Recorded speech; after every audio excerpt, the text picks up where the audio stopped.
Eric Campbell manages the MGO program from DNR. Took over, I guess, just in the last year from Chris Judy. We've worked with he and Chris for 10 years now. Eric may not know, but we were probably the first river outside of the Tredavon to apply to become a sponsor through the Severn River Association to sponsor all these oysters. And it's just grown from there. Eric, I think, wants to talk about oyster restoration all over the bay, and I certainly want to hear his update. So when we started MGO, three main goals. One was to engage the public, raise awareness, get everybody out there talking about oysters, talking about the bay. We also wanted to give people a way to help enhance the sanctuaries, give back to the bay, and help the health of the Chesapeake. And we wanted to involve a whole lot of different kinds of people. And over the years, I mean, that's just what we've been able to do. It's been fantastic. People from all different walks of life, you know, from private citizens to corporations to government agencies. And it's been, I mean, everything we've hoped and more back when Chris Judy started this just about 10 years ago. With MGO, unlike other oyster gardening programs that are out there, MGO focuses on the tributary net, size. We try to work with larger groups of people rather than necessarily individuals.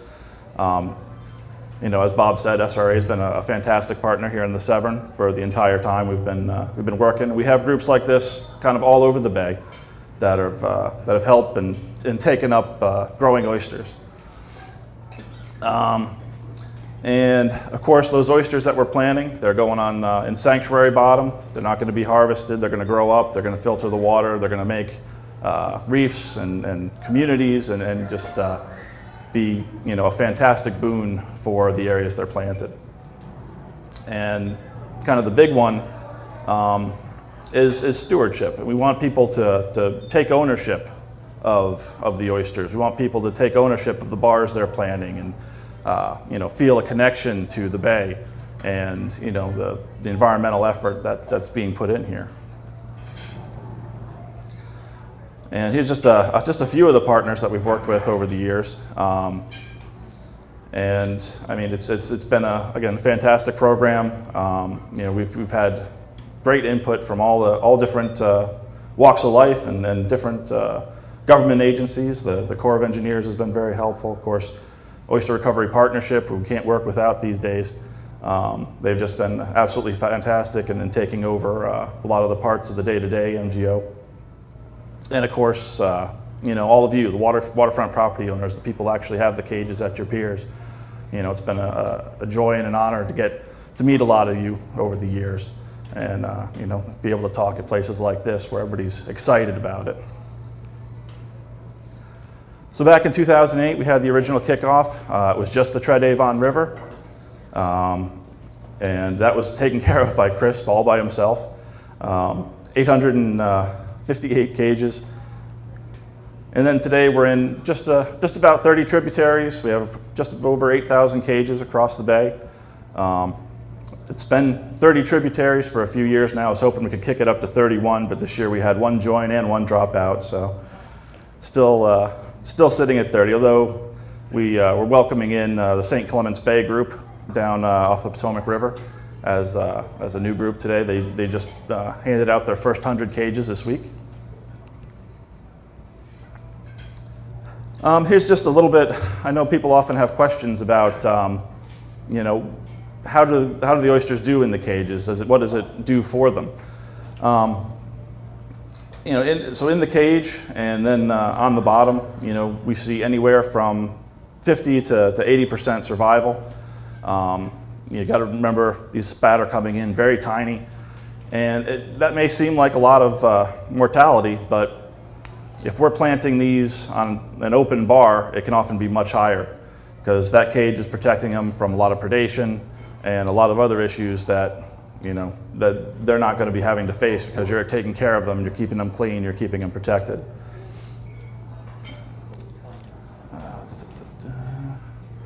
So after after 2 years, your cage with about 500 spat is going to be about 125 to 200 oysters, which is actually a really good conversion. A lot of places with spat plantings from Horn Point, if it's planted on the bottom, we may see 80–90% mortality in the first couple of years, where it's definitely going to be lower in the cages, just because they're being taken care of, they're being watched, and they're being kept from predation. So just a little bit about how the MGO program works.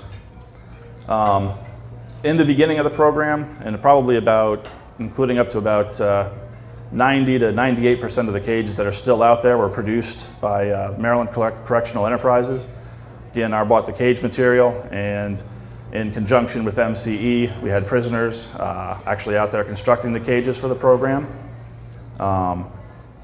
Today, cage construction duties has been turned over to ORP, Oyster Recovery Partnership, and they're not only taking care of cage construction, they've also taken over the financing of cage construction. So that's one area where DNR is not putting any more funds into the program, and ORP is raising their own money to be able to take care of that, which we're very, very grateful for. The spat itself is produced at the Horn Point Hatchery over on the Eastern Shore in Cambridge. DNR purchases shucked shells from shucking houses around the state. We store them, we age them, make sure they're nice and clean and they're not going to cause any issues. And then they're sent to Horn Point, where ORP will load up the cages. Mutt Merritt and his crew will spawn the oysters and put the spat in there. The pictures here are all actually steel cages, which are used for restoration activities. And of course, you guys are probably a lot more familiar with the oyster bags that will come out to you guys and get divided up. And then just this time of year, just this week for a lot of people, the ORP will bring the spat out and deliver it. Different groups around the bay kind of do their things a little differently. Some meet up in one spot and everybody comes and fills their cages. Other people go pier to pier and drop stuff off. I mean, it's kind of fantastic how all the different groups have kind of come up with their own way of doing things. And just some nice pictures. Number of groups are hiring watermen these days, which is also fantastic, kind of bring them into the program. I mean, everybody, enjoys it and everybody loves it. And then in the spring, after about 9 months, of course, all those cages come back and all that spat gets planted out in, in sanctuaries. I think there's, Bob, correct me if I'm wrong, you got like 4 sites in the Severn? One sanctuary. Well, one sanctuary, but I think they're planted across 4 sites. No? Well, Chris lied to me. 400 or 500 ducks. Right. And so since 2008, MGO has planted about just over 12 million spat, which is a real nice number. I mean, back when we started it, I don't think we had any idea that the program was going to take off and be as big and successful as it has. And we're very thankful for that. And, it's been a great boon to all the different sanctuaries where we have groups planting. Here's a quick look about what a river looks like. This is the Tread Avon. And as Chris worked it over the years, he had actually GPS numbers for all the different docks that were growing oysters. It just kind of gives you an idea of what a river looks like and how those cages are distributed. And it's just kind of a neat seeing. It's pretty much across the whole river. And of course, here's a river you're a little more familiar with. Again, this was one Chris gave me with 4 places that you guys plant, but if you're only planting in one spot, okay? But with any program, there are some issues, there are some challenges. One is it's very labor intensive, and that's why community groups like this and volunteers across the state have been kind of a key key component to everything we do. I mean, we couldn't do it, and this program wouldn't exist without you folks. And of course, things like fouling and silt. I mean, these are kind of what, being in the cages, these are the advantages that these oysters have over, ones that are planted out in the wild, because they have you taking care of them. They have you knocking the silt off and, cleaning off the cages so there's plenty of water flow. And of course, I mean, we've all seen, the occasional cage hanging out there in the winter. But these are, the issues that can plague a program if people aren't attentive and if they're not, really into it.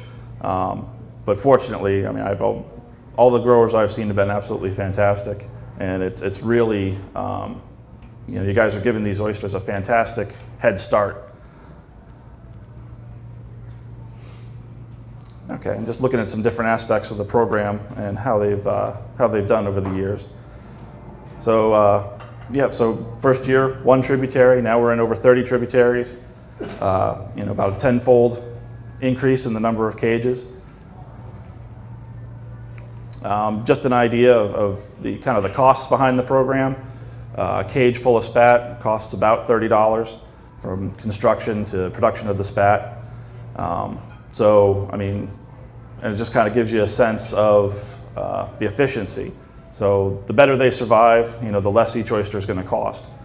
So that's another important reason for, taking care of your cages, because the better they survive, the more efficient and cost-effective the program becomes. And of course, I mean, everybody's pulled up their cages and looked and just seen all the life that's in there. From the bryozoans growing on the cage to the fish and the grass shrimp and everybody else in there. Each cage becomes a mini community, a mini oyster reef. And once they're planted, I mean, that carries over onto the bottom.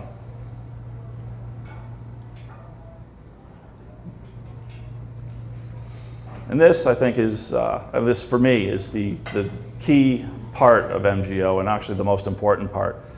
And that's the stewardship. That's everybody kind of taking ownership of the oysters, focusing on what they can do to help the bay, and working together, telling people, telling your friends, telling your family, getting them excited because you're excited, and helping the program grow, and having more people involved in helping the bay. So finally, about MGO. The program is still growing, and it's still very popular. I don't think I've ever heard a bad word about the program, which is nice, unlike most of our programs. And that the stewardship and commitment, again, is just is the part that's kind of near and dear to me. Seeing people involved, seeing people excited, seeing people passionate about it, and of course the oysters you're planting. Those sites are enhanced. Those sites are better than they were beforehand, and they're forming a community, and they're forming, a reef and life, and all kinds of great stuff. And but what else is going on? I don't think anybody has heard anything lately about any restoration projects that we're better looking at. Let's just jump back real quick. Before 2010, DNR had sanctuaries all across the state. They were very small. They were mostly like one bar, one project sites. Not a lot of great bottom. A lot of marginal areas. And then in 2010, with the Oyster Restoration and Aquaculture Plan, we not only in opening up half the state to aquaculture, which was closed before, we closed a lot of new sanctuaries and expanded old sanctuaries. And we went from 9% of the oyster bottom closed up in sanctuaries to 24%. And that also includes, this one, 50% of what we call the best bars. This was a study back in 2008 that looked at all the bars in the state and ranked them as productive, most productive. And now the sanctuaries contain half of the most productive bars in the state, whereas before it was only a couple percent.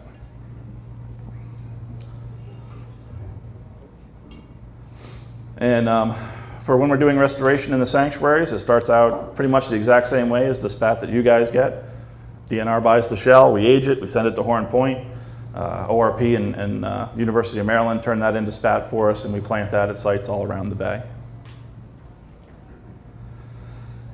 And in 2014, with the Chesapeake Watershed Agreement, the Chesapeake Bay Program member states agreed to, for their oyster goal, to restore 10 tributaries with oysters by 2025.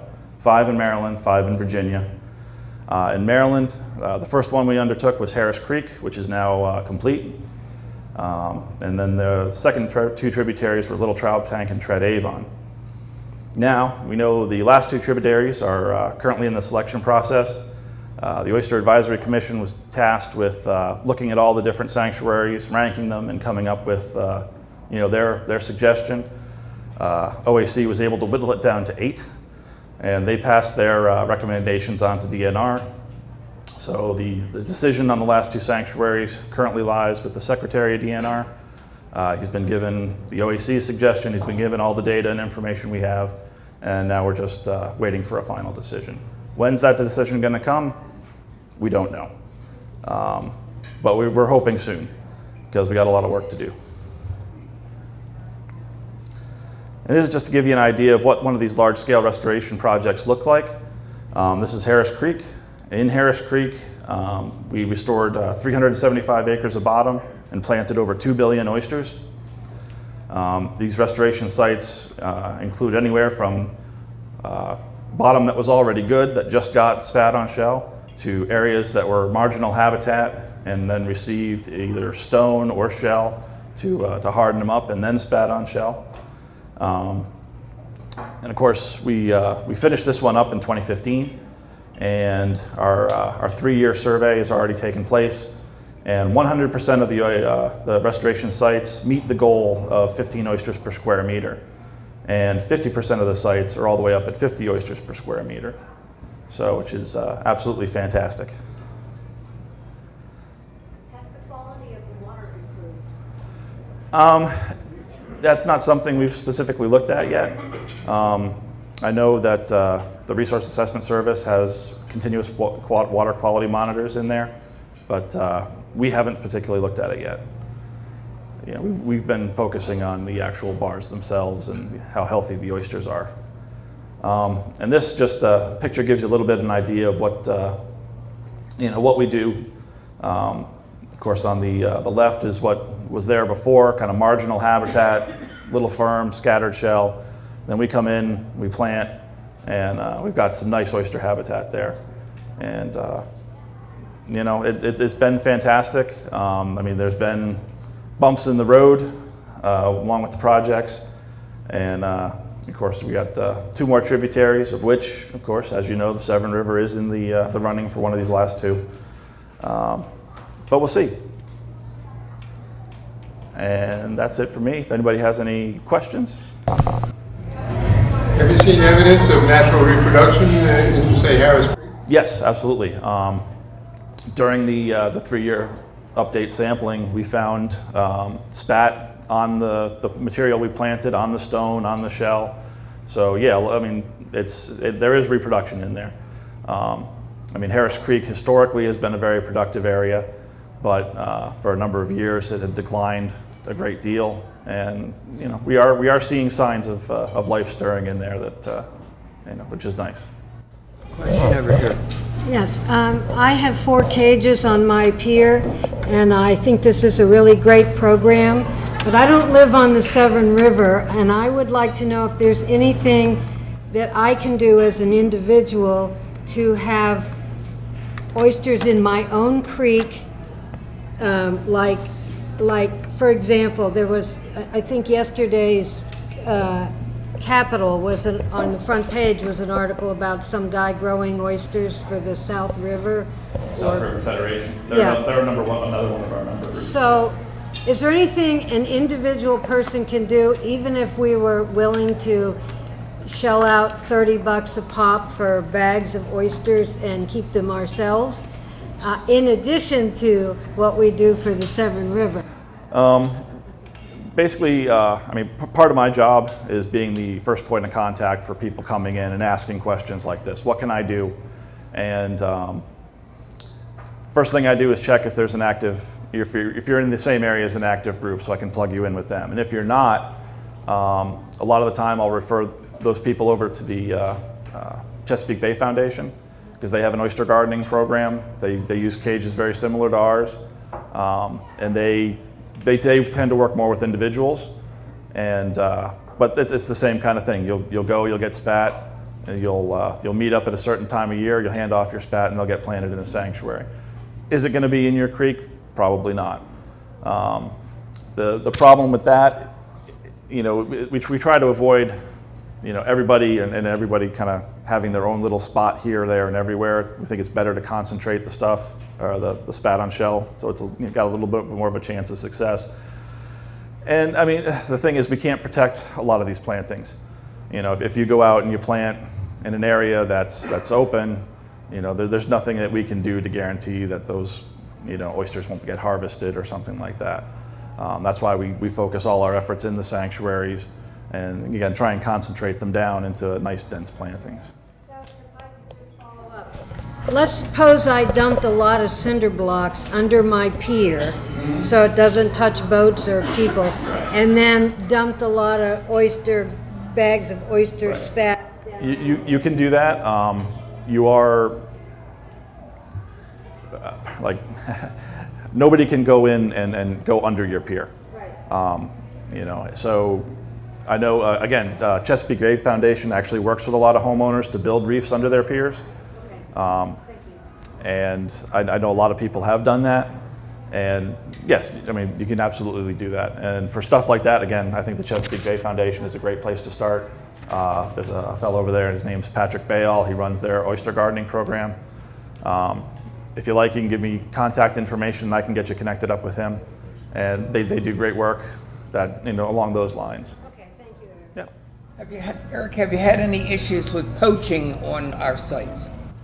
I mean, it's hard to say. I mean, Severn River, probably not. Your sites, the Severn River's been closed so long, both as a sanctuary and before that for pollution. Nobody's going to be coming up here. Other sites and other rivers and other areas that may be a little more tempting, we don't have anything that says yes or no. I mean, it's entirely possible, but I would like to hope people are better. How long does it take an oyster to grow from a spat to table grade? It's about 3 inches in 3 years, is the general rule of thumb. But how long? How many years or months or days or whatever? Right. To get to 3 inches, it takes about 3 years. Yep. Yeah, and another question, the amount of mud in the creek, does that have an effect on these, or do they survive the mud that? I mean, if they're getting covered up and smothered, it'll definitely kill them off. One of the things that we hope about the sites that are planting is they're a little bit above the mud, or in areas that aren't going to get silted over so heavily. We try and be very picky about where we're planting, just for those kind of reasons. And also, again, as I said earlier, it's why it's important to make sure you're cleaning out your cages and you're shaking off the mud. Because if they do get buried, that sediment will act as a block to any spat settling. And I mean, ultimately, if it gets heavy enough, it can smother the oysters. I think you said a while ago that about 80 or 90% survive. Why the big high mortality? A lot of it's predation, especially when they're small. And then as they get bigger, of course, depending on where they're planted in the bay, Dermo or MSX can kill them off. But I mean, some of it comes from handling. Again, when these spat are moved, they're being very, very tiny. So I mean, it's a whole bunch of different things. There's again, some will get crushed as they're being loaded on the boat and washed off. Some are going to get eaten by crabs or rays or stylocus or any number of things. Some will get smothered. When the shell lands, the oysters that are on the bottom in the mud, they'll probably die. The ones on top will grow. So I mean, it's all kinds of stuff. Is there anything that private citizens can do to help the Secretary choose the Severn River? I'll talk about that. Thank you. Bob Sager. Does anybody Who looks at the Severn Reef, Severn Rivers Reef? I mean, we've been dumping oysters there a long time. What's it look like? Is this worth it? I mean, where's that? I don't know if we've actually sampled gets it. monitored. It is By John Payne. Okay. And how does it look? I mean, 94% survival. but is it huge? How big is it? Because unless we got to tell the people that participate, you know, they're dumping their oysters, you know, what the reef looks like and some sort of evidence that, I mean, I assume this is doing something good. It'd be nice to have something to University of show. Maryland reports on it, and they reported 94% survival. We do better than the rest of the state. A couple of years ago, the Painter Lab folks, who are the ones who monitor oyster reefs, the ORP plants all over the bay, they came over and sampled reefs in the Severn, including our sanctuary reef. And Ken Painter came to one of these meetings and made a presentation. And he basically said we had A+ oysters out on the reef. They were big, they were healthy, and while we don't have survival or methods to monitor survival, he thought they were all doing very, very well. He had an average survival of 5 years on the reefs in the river. Yes, he had evidence of 5-year-old oysters at that That point. was the average. And was it 5-year average? average. And incidentally, a 5-year-old oyster filters 108 gallons a day, as opposed to the 50 on the 3-year. So there was a lot of evidence he collected that we are doing very well on our sanctuary, and there are other reefs planted in the Severn that he also samples, and they're all doing well because we don't have the diseases affecting us at all. So if we can get past that first year or two of survival, the odds are very good they're going to grow and continue to filter our waters. How long do oysters live, Bob? Oh. Yeah, that's a good question. I mean, we've got, you know, oyster shells that we've been able to date. You know, oysters go in 20 years. I mean, it all depends on how healthy they stay, and you know, these days probably not that long. You know, with especially with Dermo and MSX, if we have bad disease years, tends to kill off the bigger ones pretty quick. But you know, I mean, they can actually get fairly old. Painter said 10 to 12 years is his expectation, where there's no predation. We don't really have any predation to speak of. Right. So what is the overlap between what the CBF does and what you do? Where are they planting oysters, and how do you guys decide? We work with CBF to identify sites specifically for them in their programs. So their oysters that they grow through their program go on CBF specific sites, and they've got, you know, several around the bay for their different areas. How many in the Severn? That I don't know. About 3 sites. I think the ones that I know of, CBF sponsored the Asquith Reef when they put the concrete parts from the bridge reconstruction into the mouth of Asquith. They planted that. They also planted at the mouth of Weems Creek a few years back. And they also planted, I think one time, under the Jonas Green fishing pier. They did saltworks too.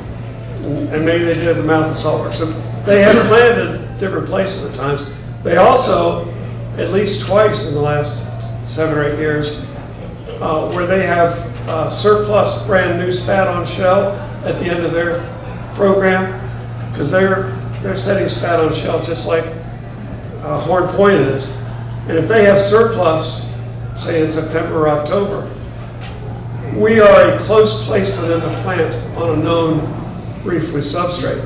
And so they've actually overplanted on our sanctuary reef with that brand new spat on shell. Now there you've got, you know, brand new ones that have not had the benefit of a year's nursery that you're providing in the cages. So their survival is not going to be as good as the survival of what we put out there. But it's still a welcome addition to our reef. So there have been a number of overplantings like that. Also, there's a reef made of slag in the Severn, put in by the Corps. Well, that backs up to the substrate that was put in the Severn. And I think the earlier confusion over the numbers is we have, I think it's either 9 or 11 sites that the Corps of Engineers installed substrate back in 2006 or 7, I guess. But nothing further was done with that until we came along and said we would like one designated for our use as a sanctuary. And that's where DNR helped us negotiate the one that we have. And so we've been planting on that one designated reef for these 7 years. And that's built up, over time here. But the one you're referring to, I don't think any spat has been planted on it. I thought it had. CBF planted. Eric? Thank you. Well, thank you for having me.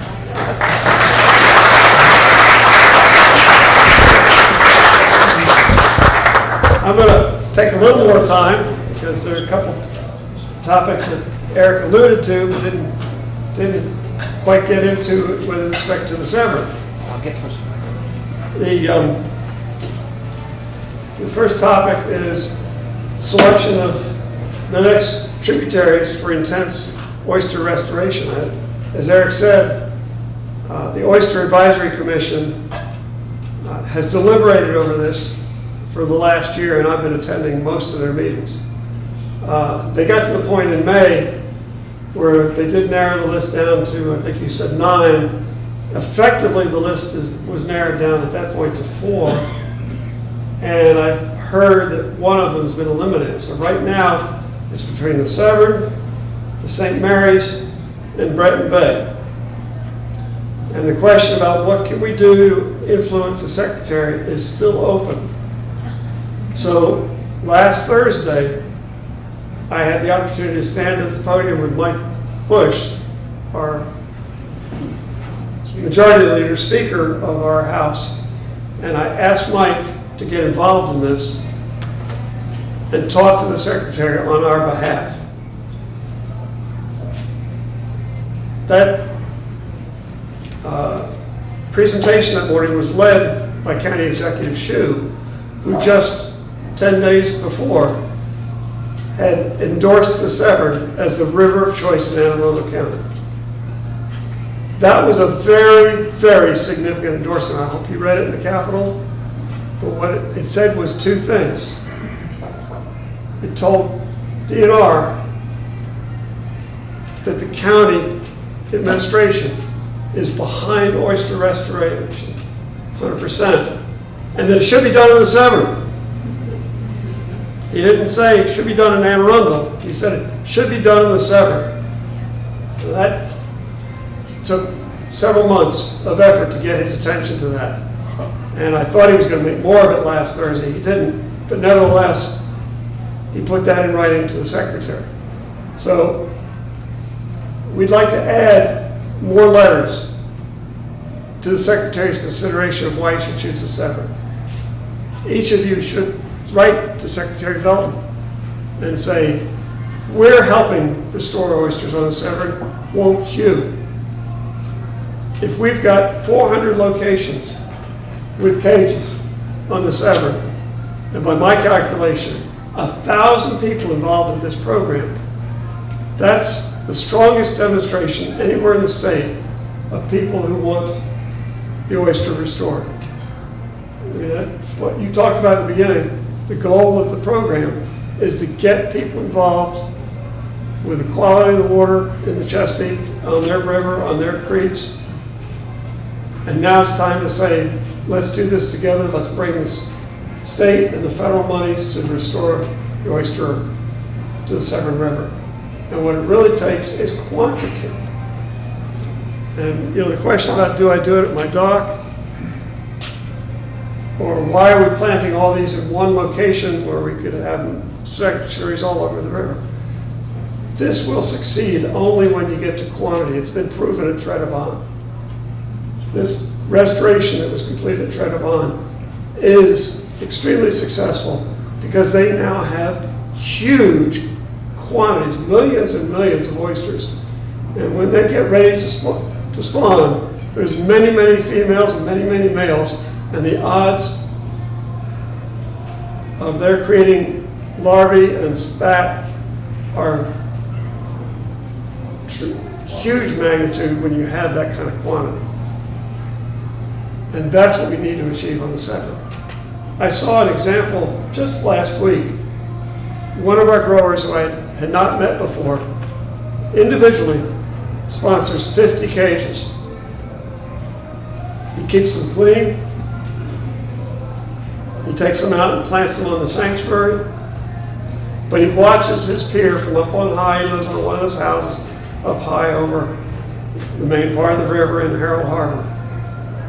And he can look down in the spring and see that his oysters are keeping his water cleaner than his neighbors.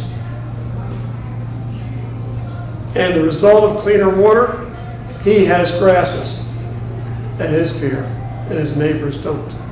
Those grasses are going to attract the soft-shell crabs, the little fish, and continue to create the sanctuary under his pier just because he started with the oyster cages. And I think, Mark, you've seen similar phenomena. If you get enough at your pier, you will see a difference. So I guess I'm standing here to say, don't do just 2 or 3 cages. Do 20 or 30. But you got to keep them clean, so make it realistic. But if you do enough, you'll see a difference at your own pier. And you'll contribute that many more to the sanctuary, and we'll see enough in the main stem of the river. So, just reiterate, if we want us to write a letter to the Secretary of the DNR, is that where it goes? I think one of the governor's website would help too. Bob, how many cages do we have out there total? this year, this week, ORP is delivering enough spat to our 9 distributors. We have 2 of them here tonight. Thank you, Dave and Ted. Through 9 distribution points in our entire watershed, enough to fill 1,950 cages. We represent 21% of the entire MGO effort in the entire Chesapeake. Anne Arundel County represents 50% of the MGO effort, which is why SHU does include some money in the budget for MGO that helps ORP keep this effort going. So we really do lead this program, and we hope that's recognized. Question I get a lot is, why don't more people do this? Are there any other methods out there to raising them in the cages that would be an easier way for people on the waterfront to clean and garden their oysters? Lower maintenance. Lower maintenance. Is there any other methods that other tributaries do than what we currently do? Well, I mean, over the years, especially the Chesapeake Bay Foundation has tried a number of different ways. They used to have cages with made out of PVC tubing with the cage in the middle, and those you could just flip over. You know, so that stuff would grow on the bottom. You'd flip it over, it would burn off, then you'd flip it over again. But over time, they found one, it was just too expensive, and I mean, even CBF at this point has gone to the cages that we use.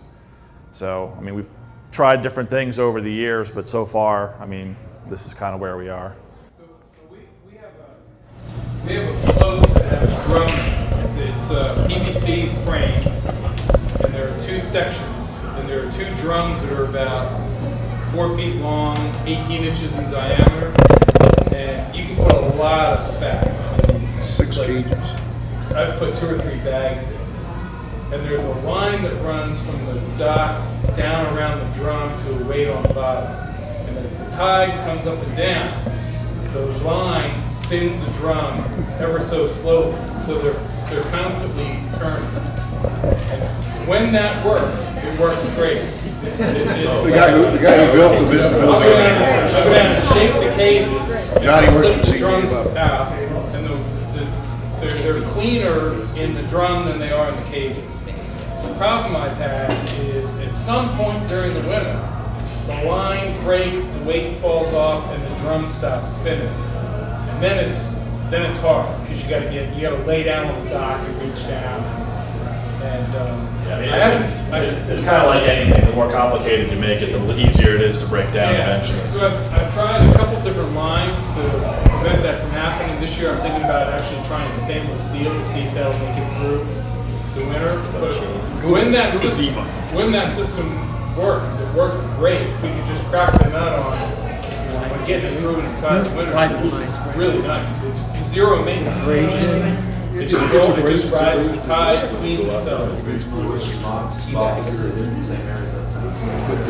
you guys Google SMOCS, S-M-O-C-S, St. Mary's Oyster Club did these things called SMOCS boxes that are similar to that rotate with your tidal flux. Yeah, if you want to come see these, tried to engineer some other solutions. Johnny Oysterseed, who invented the revolution, came up, made a presentation. We have, I don't know, 7 or 8 of them out on the river. They did require an investment, some money, and I think he's out of business doing it. So I asked any and all retired engineers to come back and help us out. Yeah, it's a problem waiting to be engineered. Does Marylanders Grow Oysters program, do they ever put oysters on the block? So it's kind of a shoreline stabilization project as well as a filtration device. No, not so much. We've done projects in the past to try and deal with, outside of MGO, with the shellfish program. The biggest one we did over at the,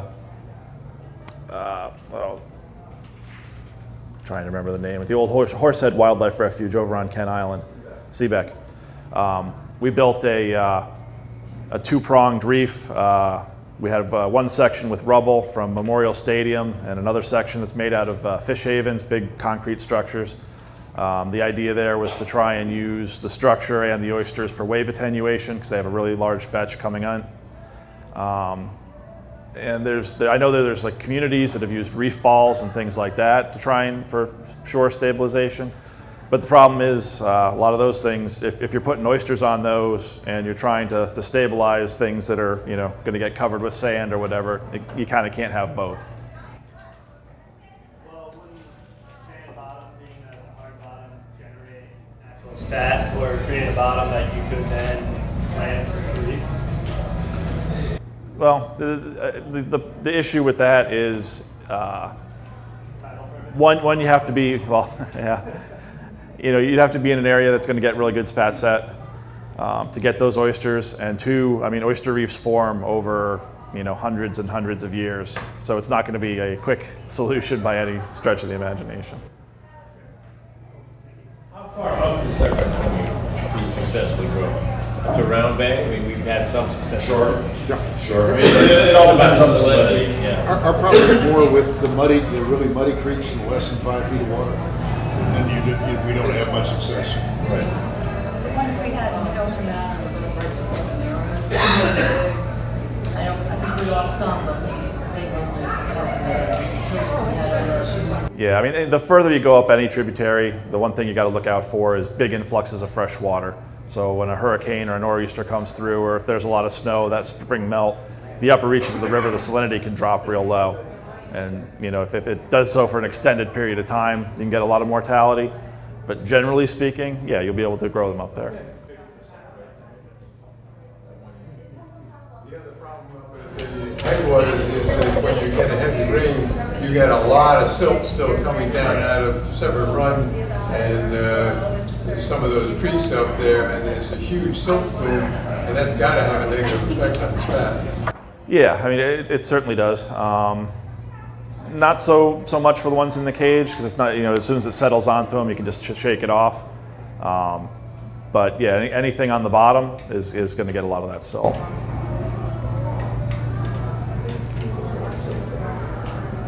Oh, of course, my contact information is up here. If anybody has any further questions, feel free to give me a call, give me an email.